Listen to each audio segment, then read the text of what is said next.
The battlefield stank of ozone, scorched earth, and blood.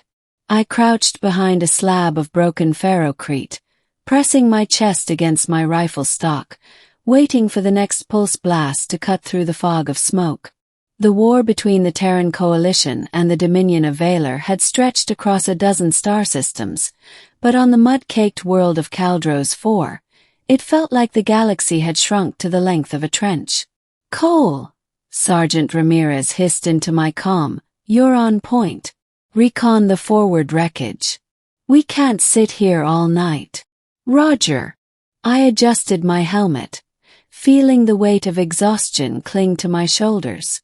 My squad was scattered, pinned down after our transport had been obliterated on landing. Half of them were wounded.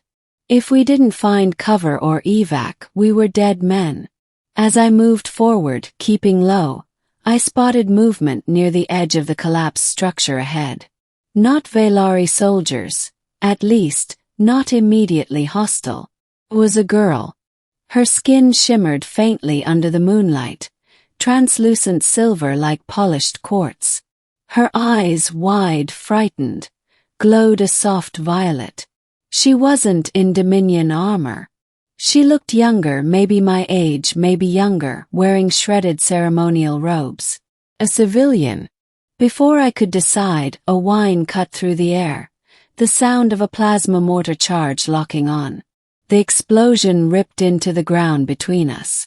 I felt the world blur, heat searing my left side. In that fraction of a second, instinct overrode logic.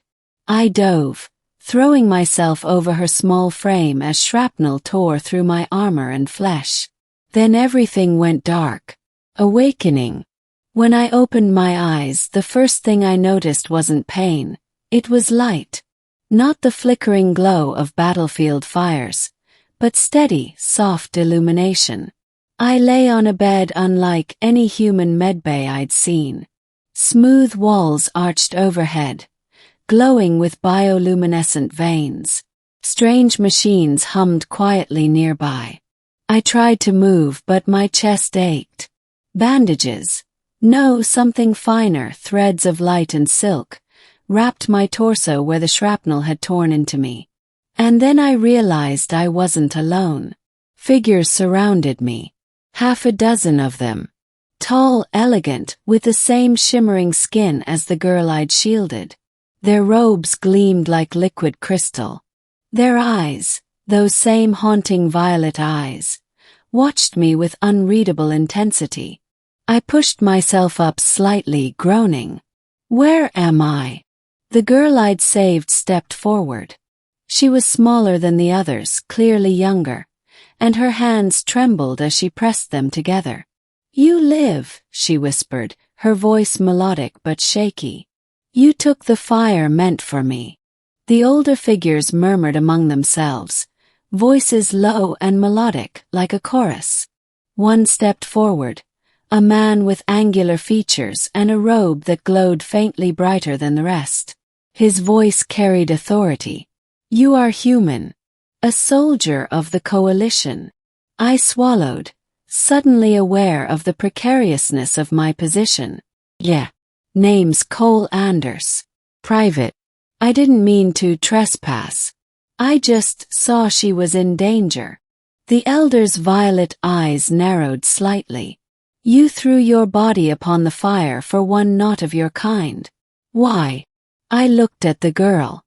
She avoided my gaze, her cheeks glowing faintly. "Because she needed saving." "Isn't that reason enough?" A silence hung in the chamber. Then the elder spoke again. "You stand within the sanctuary of the Lume. Few humans have ever seen this place. Few are still left it alive. But your act complicates things." The Lume. Over the next days, I learned fragments of truth. The Lume were not Dominion soldiers, though their world lay within Dominion territory. They were an ancient, cloistered people who avoided the war entirely, shielding themselves with old pacts and secrets. They lived in crystalline sanctuaries hidden deep beneath Caldros 4, where outsiders were never allowed. The girl's name was Alira. She was the daughter of the Lume Elder Council, caught above ground when Dominion patrols raided the outskirts. I had shielded not just any alien girl, but someone precious to them. Alira visited me often. Sometimes she brought food, strange fruits that tasted like honey and snow. Other times she just sat in silence, studying me with those violet eyes. "You bled for me," she said one evening, her voice soft. "Among my people, that is sacred." I raised an eyebrow. "Sacred?" She nodded. "To take another's wound is to bind life to life. Among the Lume, such a bond cannot be ignored." I chuckled, wincing at the pain in my ribs. "Guess I'm stuck with you then." But she didn't laugh. Her gaze was steady, serious. "Yes, stuck. Choice." When my strength returned, the Elder Council summoned me. "You cannot return to your war," one of them said. "If the Dominion learns you are here, they will demand your execution. If the Coalition learns, they will bring fire upon us." I clenched my fists. "So what then? I'm just supposed to stay here forever." The eldest Lume leaned forward. "You saved Alira. That act ties you to us. But it also endangers us. You must choose, remain among us as one of the bonded, or leave, never to speak of what you have seen." Alira's hand brushed mine, trembling. Her violet eyes pleaded silently. I thought of my squad maybe dead or captured. I thought of the endless war that had chewed through planets, leaving only ash. And I thought of the girl whose life I'd saved, who now looked at me as if I were her anchor. "I'll stay," I said quietly. Shadows of war. Life among the Lume was unlike anything I'd known.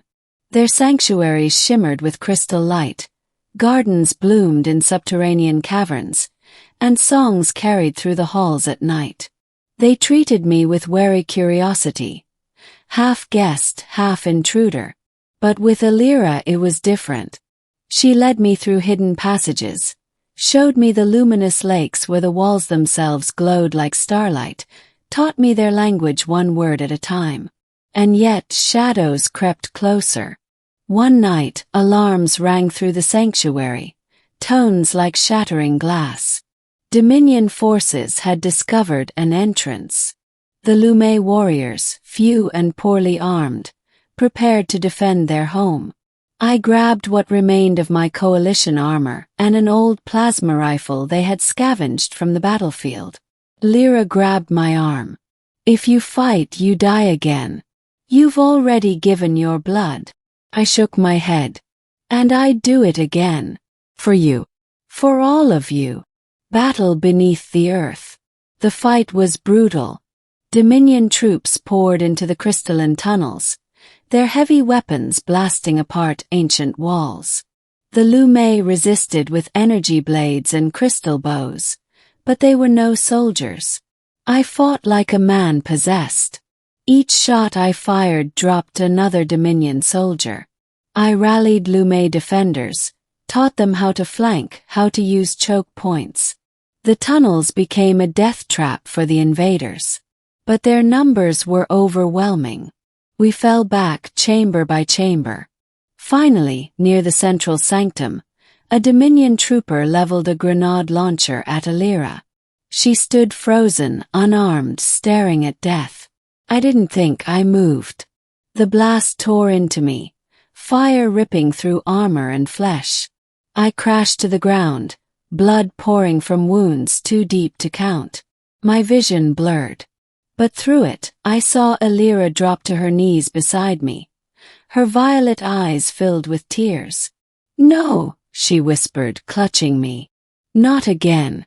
Not like this. Awakening again." When I awoke the second time, I thought I had died. But I was back in the crystalline chamber, wounds sealed with shimmering threads. The elders stood around me, their faces grave.